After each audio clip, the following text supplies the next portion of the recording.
It's feuding time on the Blackhawk Buzz. I'm Van, he's still Derek.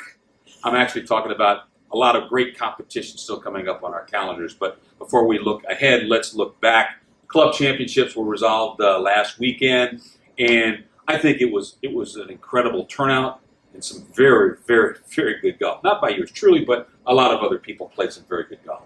Yeah, years ago it seems like I guess 8 or 9 years when I got here, club championship, we were trying to figure it out. Match play, medal play, 1 day, 2 day, what are we going to do? But, we found 2 days where we could have the men, the women, and the juniors, and we had 92 participants. I mean, absolutely incredible. And the level of play was fantastic amongst the men because you have all of these young guns out there that can shoot 66, 67, and holy smokes, what a club championship. And then you have people like Mary Welch, Jane Welch, going in there to compete with all the women. I mean, all levels and skill levels were represented, and I think represented very well. And, we have a South African, not Ben Lotz. No. But, and just so everybody knows, I've heard Clutie, Clote, whatever, and Ben Lotz told me it's Brandon Kluta.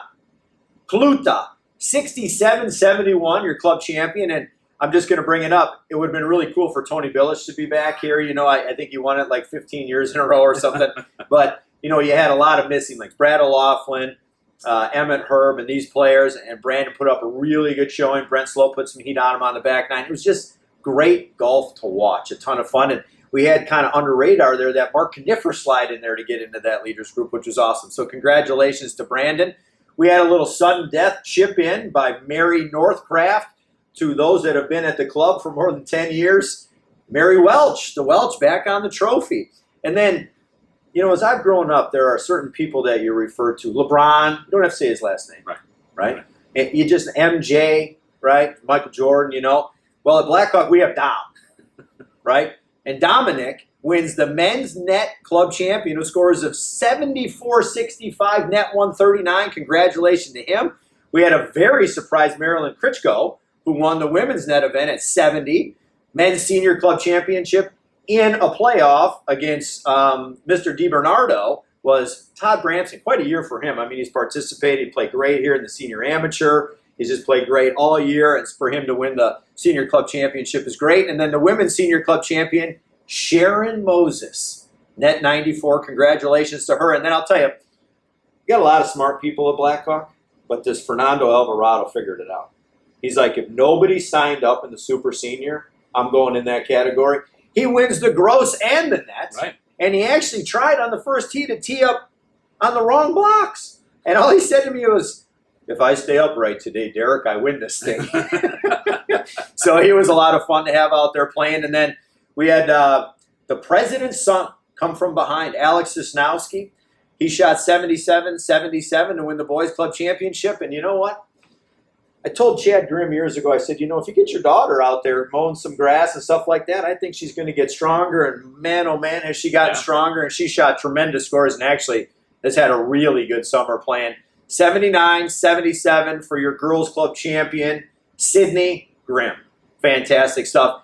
Thanks to everybody that played. Hopefully next year we get some more. I think the flight and stuff and the net stuff, I think really has added a lot to the tournament itself, and to have 92 players show up on a Saturday, Sunday to play is just, I never thought we'd see it, so it's been fantastic.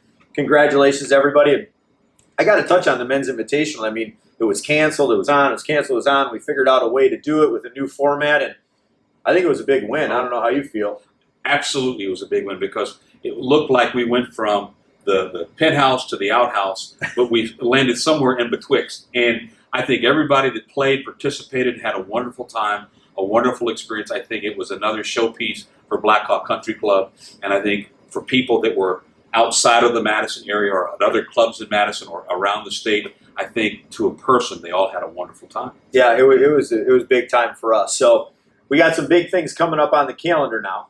We got the Men versus Women Ryder Cup. I think sign up is either still going on or it's full. We got the Schnartman Cup coming up. That's one of my favorite events. I'm 0-4. That's what I was going to say. You're over, huh? Wow. Yeah, it seems like I kind of pick my friends. And Hartman's like, I know this guy right here is going to do really well. So Hartman's just been kicking my butt on that thing, and we'll see what we can do this year. I think actually participation is going to be even higher. Sounds like we got 24 against 24, so make sure to contact Matt Hartman on that. And then we got the member. You know, that's going to go right up against a Badger football game, so hopefully we have some good attendance for that one. Wow. And that's the bottom of the ninth with no runs, no hits, and no leftovers. Okay. Well, it's all golf, right? There's nothing else to do, and we're going to try to make sure that we provide events moving forward and just kind of, you know, end this year, whenever it does end, on a high note with high participation, a lot of fun, and a great golf experience. So that's kind of where we're at for 2020. If you haven't signed up, make sure to check the calendars, check with Matt Hartman, get yourself signed up. These events are a lot of fun. Don't be scared about how you play. You know, I think in years past, everybody's, I'm not good enough to play. That's not true. The beauty about golf and having a handicap system allows everybody to compete on a level playing field. And I think that's why the numbers have been so good. So I look forward to the last couple events here in 2020. Should be a great end of the year. It says a lot for two things: the camaraderie that you share while you're competing, and it's a great opportunity for you to meet new people and play with different people, kind of get outside of your circle of friends, and that's how you grow into other relationships with other foursomes and what have you. So, I mean, it's great for the club to have great participation, but it's also great for the individuals to meet new people. You know? Well, and if you ever really want to get involved in the club as a new member, this is the way to do it. Check out what the events are. Get in there. Everybody's wonderful to play with. You have a great time. You meet somebody new the next time you do it again. And literally in 2 events, you could meet 6 to 8 people. That changed your life at Blackhawk. You could have a great time. So, all right, for Derek, I'm Van. Thanks for joining us for this Blackhawk Buzz.